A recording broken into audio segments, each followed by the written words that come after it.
போய்விடுவேன், நான் இறந்து போய்விடுவேன். இயேசுவின் இனிய நாமம் மறந்தால் இறந்து போய்விடுவேன், நான் இறந்து போய்விடுவேன்.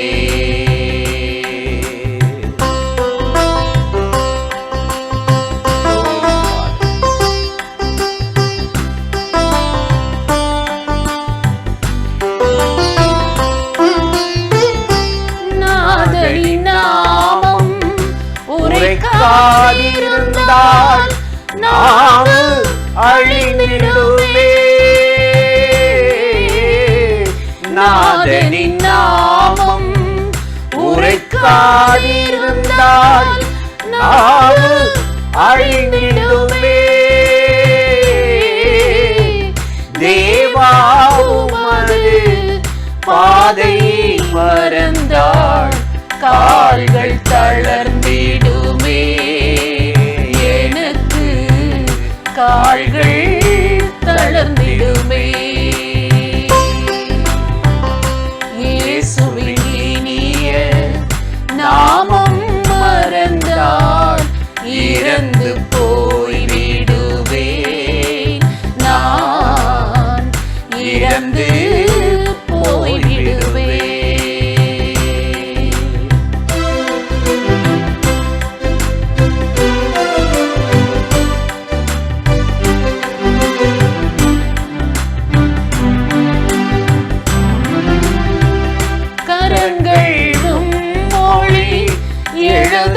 எழுதாதிருந்தால் சூம்பி போய்விடுமே. கரங்களும் மொழி எழுதாதிருந்தால் சூம்பி போய்விடுமே. கண்கள் திருமுகம் காணாதிருந்தால் பார்வை மங்கிடுமே. எனக்கு பார்வை மங்கிடுமே. இயேசுவின் இனிய நாமம் மறந்தால் இறந்து போய்விடுவேன், நான் இறந்து போய்விடுவேன்.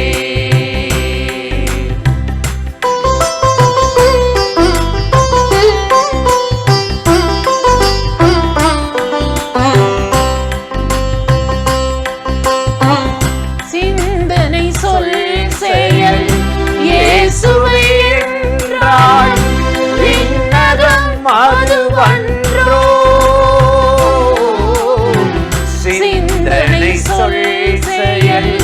இயேசுவே என்றால் விண்ணகம் அது வன்றோ. மன்னத வாழ்வில் விண்ணகம் பெறுவே, விருந்தும் அது வன்றோ. எனக்கு விருந்தும் அதுவன்றோ.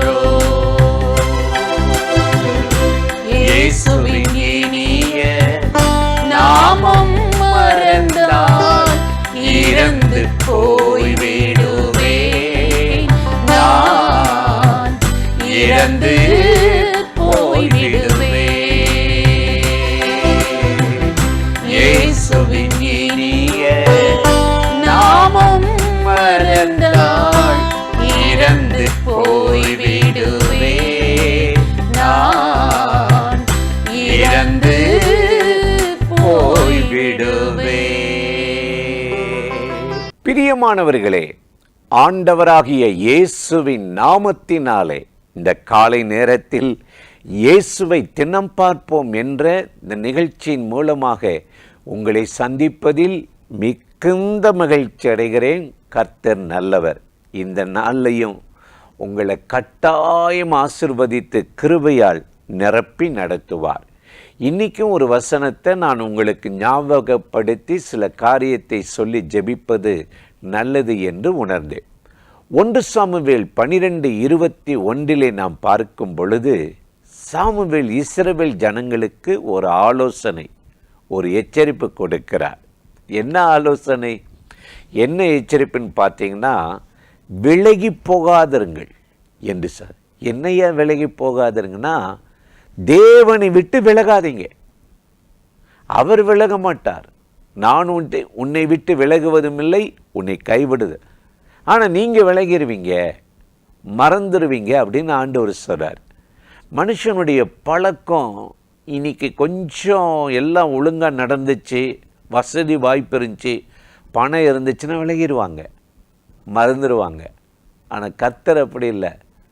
அவர் என்றைக்கும் விலகாதவர். நம்ம ஆண்டவரை விடுகிறதும் விலகுகிறதும் கசப்பான காரியம் அப்படின்னு எரேமியா தீர்க்கதரிசி கூட 2ஆம் அதிகாரத்தில் ரொம்ப அருமையாய் 19 சொல்கிறார். இன்னைக்கு விலகாதபடி நம்ம அவரை அண்டிக் கொள்ளவும் பற்றி கொள்ளவும் தான் ஆண்டவராகிய தேவன் நம்மளை உயிரோடு வைத்திருக்கிறார். சவுலுன்னு ஒரு ராஜா இருந்தான், உங்கள் எல்லாருக்கும் தெரியும். முதல் ராஜா அவர் தான். அவனுடைய வாழ்க்கையில் பார்த்தீங்கன்னா பல பிரச்சனை. காரணம், தேவனை விட்டு விலகிட்டார். தேவனை விட்டு விலகிட்டார்னு யாருங்க சொன்னா?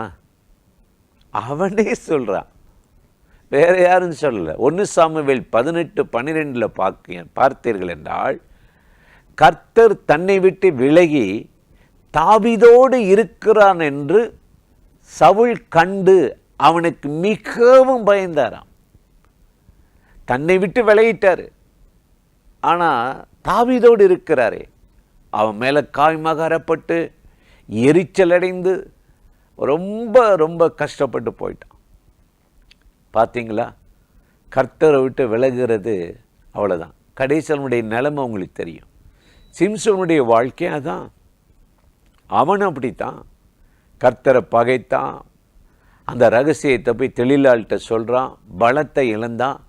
எப்பவும் போல கர்த்தர் தன்னை விட்டு விலகி போனார் என்பதை அவனால் அறியாமலே கடைசியில் எதிரிகள் கையில் மாட்டி மறித்து போயிட்டான்.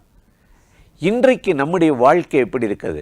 ஆண்டவர் கொடுக்க வேண்டிய நேரம் கொடுக்கணும், ஜெபம் பண்ணுற நேரம் ஜெபம் பண்ணணும், வசனத்துக்கு முக்கியம் கொடுக்கணும். வசனம்னா நீங்கள் மேலோட்டமாக வாசித்து இந்த காதலை கேட்டு இந்த காதலை விடுறது அப்படி இல்லை. அந்த வசனம் உரசி பார்க்கணும், இருதயத்தை உரசணும், நம்முடைய வாழ்க்கையை மாற்றணும். சும்மா கேட்டுட்டு நல்லா இருந்துச்சு, சூப்பராக இருந்துச்சுன்னு சொல்ல, நம்முடைய இருதயத்தை மாற்றாத ஒரு வாழ்க்கையும் பிரசங்கமும் எதற்கு நமக்கு? அதனால தான் ஆண்டவருடைய வசனம் நமக்கு ரொம்ப தெளிவாக சொல்லுகிறது. என்ன சொல்லுகிறது என்றால், நீங்கள் ஏன் இன்னும் அடிக்கப்படணும்? நீங்கள் ஏன் இன்னும் துக்கப்படணும்? ஏசாயா 1:5 சொல்கிறாரு, நீங்கள் என்னை மறக்கிறதுனாலும் விலகுகிறதுனால தானே அடிபடுகிறீர்கள் என்று சொல்லுகிறார். இன்றைக்கு இந்த காலை நேரத்தில் கர்த்தருடைய வார்த்தையை கேட்கிற எனக்கு அருமையான சகோதர சகோதரிகளே, இன்றைக்கு நாம் தேவனோடு இணைக்கப்படுவதற்குத்தான், விலகாமல் இருப்பதற்குத்தான் கர்த்தருடைய மகிமையும் கிருபையும் வல்லமையும் நம்ம மேலே இறங்கி இருக்கிறது. ஆகவே அந்த ஆண்டவரை மறக்காமல் விலகி போகாமல் இருக்க அவரை அண்டிக் கொள்ளுங்கள், பற்றி கொள்ளுங்கள். இந்த நாளில் உங்களை அற்புதமாய் ஆசிர்வதித்து அவருடைய கிருபையால் நிரப்பி நடத்துவார். அந்த தேவாதி தேவனை நோக்கி நாம் இப்பொழுது ஜெபிப்போமா? அன்பும் இரக்கமும் கிருபையும் நிறைந்த நல்ல ஆண்டவரே, இந்த ஆசீர்வதிக்கப்பட்ட நாளுக்காக, நேரத்துக்காக, கிருபை இரக்கங்களுக்காக உமக்கு நன்றி. இப்பொழுது யாரெல்லாம் இந்த நிகழ்ச்சியில் இணைந்து இந்த வார்த்தைகளை கேட்கிறார்களோ அத்தனை பேர் மேலும் கர்த்தருடைய மகிமையும் வல்லமையும் கிருபை இறங்கட்டும். இந்த நாளிலும் உம்முடைய பிள்ளைகளை தேவரீர் பலப்படுத்தும் சகாயம் செய்யும். இந்த நாளிலே அவர்களை அற்புதமாய் நடத்தி ஆசீர்வதிக்கும்படி இயேசுவின் நாமத்தில் வேண்டிக் கொள்ளுகிறோம் நல்ல பிதாவே. ஆமேன், ஆமேன், ஆமேன்.